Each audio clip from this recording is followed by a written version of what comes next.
Geek Out! Pinky's up, time for a Geek Out Book Club. I'm Sam. I'm Jake. This week we're going to be talking about Number One with a Bullet by Jacob Semahn and Jorge Corona. The kind of very timely, very hard-hitting tale of one woman whose life gets turned upside down when a sex tape leaks and goes viral, and how it affects her life and those around her, all while being stalked by someone a bit murderous. I looked at Jake with murder. Yeah. Yeah, that's my bedroom eyes. Oh. We did used to live together. Yeah, I would talk about a cautionary tale, man. Yeah.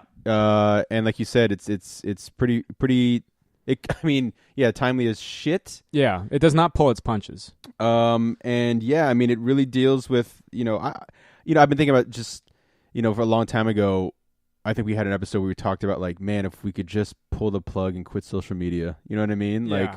We're so drawn in. We're so drawn in, and this and shows it's sad. This shows the dark side of it. Yeah, it does. And I mean, it gets to a pretty explosive point, towards the end. It's there's an element of empowerment, but there's almost, for the most part, it's really just it's following this young woman Nash as she kind of spirals. Everything gets upended just because of something that's out of her control. And it kind of goes fucking nuts, like you're saying with her spiraling, it gets a lot more trippy and psychedelic than you would initially think. Yes. And I think you see a lot of that with Jorge's artwork. It's very Jake, you're always talking about Frank Miller art, how it's very reactionary and kind of there's an effusiveness to it.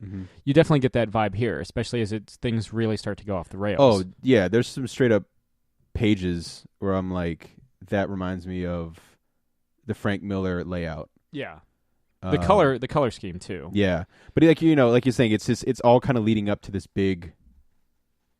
The big kind of thing. I mean, you say that any story, but I mean, this is really leading up to what is going on with this. The stalker, like you're talking about. Yeah. The sex tape, and just a lot of pressure. Yes, it's a pressure cooker of a story. Yeah, told across 6 issues. Yep, out in comic book stores everywhere on Wednesday, June 6th. And in Comixology. That's D-Day. Yes. That was just 74th anniversary? 74th, yes. Celebrate it by getting number one with a bullet. This has been another Geek Out Book Club. I'm Sam. I'm Jake. Keep reading. This has been another Geek Out production. If you enjoyed what you heard, hey, we've got a special episode every Friday. Of course, there's the usual catching up show every Wednesday. And you get book club episodes just about every Tuesday these days. Thanks for listening.